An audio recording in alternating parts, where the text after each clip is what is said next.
The Galaxy S25 Edge has a two-camera system, exactly like the iPhone 16 and iPhone 16 Plus. They both have a normal 24mm lens and an ultra-wide lens, which is why I decided to compare the two to each other. In this first shot, without zoom, the S25 Edge creates a slightly better bokeh, and it also leaves the shadows on Timo's face more than the iPhone.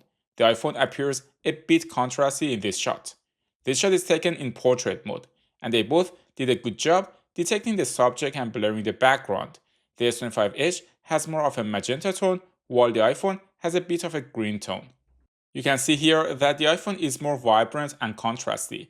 The orange color, for example, is deeper on the iPhone compared to the Galaxy. But generally speaking, the vibrancy on the Galaxy and iPhone is nowadays comparable. It has been a long time since Galaxy phones looked punchy. They have tuned down the saturation over the years. This shot again shows that the Galaxy tends to raise the shadows, making the photo look more uniformly lit, while the iPhone adds more contrast to the image. We can observe the same thing here. Also, the main lens on the Galaxy is interestingly always a bit wider, and you can definitely fit more into the frame compared to the iPhone. The other main difference is that since the Galaxy has a larger sensor, you can definitely notice more background blur. For example, here, if you look at the window in the back, the Galaxy blurs the background more than the iPhone. This blurring of the background gives a bit of a professional vibe to the photo, and it seems more like it was taken with a dedicated camera. Overall, on the main lens, they are close to each other. The main difference is that the S25 Edge gives you a more blurry background and raises the shadows, making the photo look more exposed, while the iPhone is more contrasty in almost all shots. But they both do a decent job even indoors in rather low light situations. The same goes for the main lens, where the quality of the two is comparable. They both can shoot 4K 30 frames per second video, but the Galaxy can also go up to 120 frames per second or 8K, while the iPhone is capped at 60 frames per second and 4K. The 8K video on the S25 Edge can be particularly helpful. First, it is sharper than 4K. Second, when you zoom in, say 2 times on the subject, it loses less quality compared to the iPhone 16. This is particularly important since neither of the phones has a telephoto lens. On top of that, the S25 Edge, like any other One UI 7 S series device, can record video in log format. Log is a color profile that looks dull, but you can add colors later, like I did here, to give the video a retro look. This can open up a bunch of creative ideas for the Galaxy series. If you want the same feature on the iPhone, you should choose the iPhone 16 Pro or iPhone 16 Pro Max.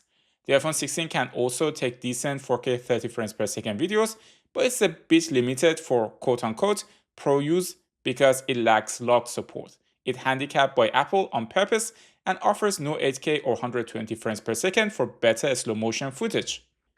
Even though iPhone is usually crowned as the king of video, I still prefer the Galaxy here because of the wide variety of features it offers, especially in pro video mode like false colors, zebra, and access to shutter speed. But if you only plan to snap a video without going into pro mode, I can see the appeal of the iPhone. It usually has a better white balance. For example, here, Timo has a bit too much of a yellow tone on her, and there are more exposed shifts on the S25 Edge compared to the iPhone 16. Also, if you want to take a video directly using apps like TikTok, the iPhone usually has better integration with those apps. Neither phone has a telephoto lens, but that does not mean you cannot zoom into the subject. Here, with a 3x zoom, they are doing a decent job. I also noticed that 3x on the iPhone is closer than the 3x on the Galaxy. I would say the Galaxy definitely has better quality in this shot, even though the iPhone has a bit more of a natural skin tone. If you go further with zoom like 5x, we will see the same observation as we had on the main lens. The bokeh on the S25 Edge is better due to the larger sensor. The iPhone does look a bit more contrasty in almost all shots due to the way it processes the image, which is not necessarily great in my opinion since you do lose a lot of information for post-processing. And the color science is also different. The S25 Edge leans magenta, while the tone of the iPhone is more towards green. When you zoom to the max, let's say 10x, the Galaxy's better sensor and higher megapixel count starts to shine. The pictures are more clear, and I would say it is not even a competition anymore. In terms of both processing and detail, the Galaxy is a head and shoulders above. Both phones have an ultra-wide that can be used to take macro shots of close subjects. The minimum focal distance on both phones is very acceptable, and this is something I would love to see more and more on new phones, since it lets you get close to subjects without needing a dedicated macro lens anymore.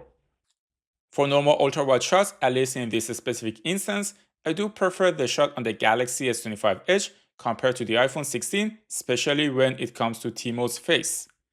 I also personally tend to prefer the less contrasty look on the Galaxy S25 Edge's ultra-wide lens compared to the iPhone, but that's purely subjective and just a matter of taste. Maybe let me know in the comments which style you prefer and which color science is more to your taste. Maybe we can do a quick little survey in the comments section. Also notice that on the ultra-wide lens, the iPhone 16 has a warmer tone compared to the Galaxy S25 Edge. What's super funny is that the moment we switch to video, the tone reverses, and this time the Galaxy has the warmer tone. It was so strange that I had to check multiple times to make sure I wasn't swiping the files by mistake. But here we can clearly see that the Galaxy S25 Edge has much better processing, and if you look at the windows, the Galaxy Edge has better dynamic range, while the highlights are overblown on the iPhone. But for more static shots, they are almost identical, and it's hard to tell the difference between the two. For selfies, they are both doing a decent job. I feel the Galaxy added a bit too much contrast, and the iPhone did better with my skin and made me look younger.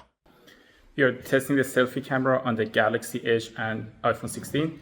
The left side we have the Galaxy Edge, on the right side we have the iPhone 16. Both of them are quite alright. I don't see much of a difference between them. Overall, both phones can take decent photos and videos. There are some subtle differences, like how the Galaxy has more background blur, or the fact that the 10x zoom has a much better quality. It also gives more options like log video, 120 frames per second, and 8K. On the other hand, the iPhone is probably what most people are more used to, and it also has better integration with social media apps.